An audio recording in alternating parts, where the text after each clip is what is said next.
By the time I noticed the card taped to the seat in front of me, the train was already too far underground to feel normal. It wasn't anything obvious at first. The lights were still humming overhead, that same dull fluorescent buzz that makes everything look a little sick. The car rocked the way it always did, metal grinding softly against metal, like something tired of carrying people back and forth through the dark. There were only 3 of us in the car. Me, a man asleep at the far end, chin tucked to his chest, and a woman near the doors, staring down at her phone like she was trying not to be here. It should have felt quiet. Instead, it felt paused. That's when I saw the card. It was taped to the back of the seat in front of me with 2 strips of yellowed tape. The paper looked handled. The ink varied in thickness, like multiple pens traced over the same words again and again. I thought it was an ad, or maybe one of those weird public warnings someone printed out. I almost ignored it.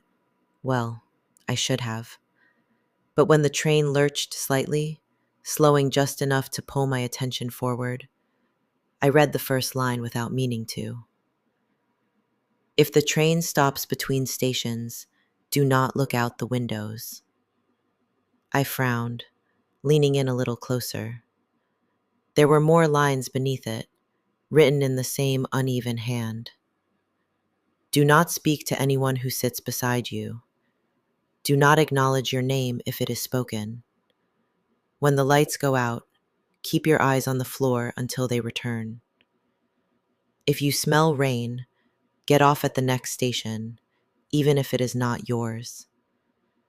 If the person beside you asks whether this train goes to the end of the line, do not answer. They did not board. I laughed gently. Someone's idea of a joke. I glanced around the car again. The man at the far end didn't move. The woman by the door was still staring at her phone. No one was looking at me, and the train continued forward. I leaned back in my seat and folded my arms. Moments later, the train slowed again. It wasn't a gradual deceleration. Instead, it felt like a reluctant drag. The overhead lights flickered once, then twice, before the train came to a stop.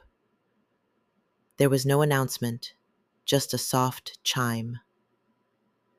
I looked out the window and didn't see a platform. I couldn't see anything at all through the thick mist. Usually, there's something, an outline, noises. There was nothing. My eyes drifted back to the first line. If the train stops between stations, do not look out the windows. Too late. I turned my attention to my feet, and the air in the car changed. It felt heavier, tighter, like humidity without heat. The lights dimmed slightly overhead, and I became very aware of the empty seat beside me. Well, it had been empty, but now the cushion dipped slightly, and I felt something cold brush against my arms. I kept my eyes forward. Do not speak to anyone who sits beside you. I didn't need the card to tell me that. The man at the far end remained slumped forward. The woman by the door hadn't looked up. It was like nothing had changed, except everything had. Then I smelled the rain. Not the fresh, sharp scent of a storm. Instead, it smelled like old water and damp fabric.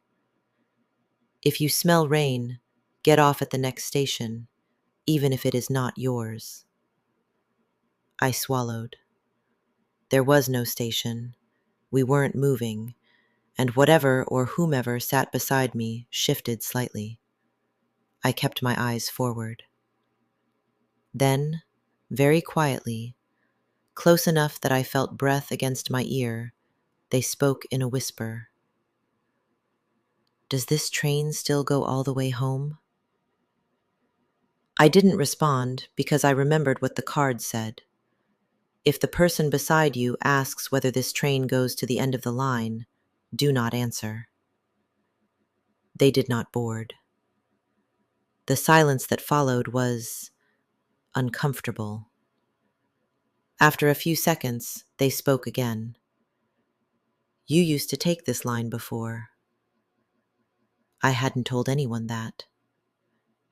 You'd sit on this side, they continued softly. Second seat from the door. Always this one. I stared at the card when the voice spoke my name. Do not acknowledge your name if it is spoken. The lights flickered again, but this time they went out, swallowing the car in complete darkness. I dropped my gaze immediately, staring down at the floor, at the faint outline of my shoes, barely visible in the absence of light. When the lights go out, keep your eyes on the floor until they return. Beside me, I felt it shift closer. You don't have to ignore me, it whispered. I know you hear me. I said nothing. You always do this, it continued, almost gently. You pretend not to notice until it's too late. The smell of rain grew stronger. I just need you to answer, it said. Just once. The silence was deafening, and when I thought I couldn't take it any longer, the lights snapped back on. The train jolted forward, lurching back into motion like nothing had happened. I waited a few more seconds before lifting my head. The seat beside me was empty. The air didn't smell like old rain. Across the car, the man stirred slightly, adjusting in his sleep, and the woman glanced up briefly, then back to her phone. Everything looked the same. The train pulled into the next station, and the doors opened with a soft chime. The platform looked older, and I didn't recognize it. But it didn't matter, because I got off the train as fast as I could. I watched the doors close behind me and the train pull away. I hurried out of there, and when I finally reached the street, I picked up my pace until I made it home.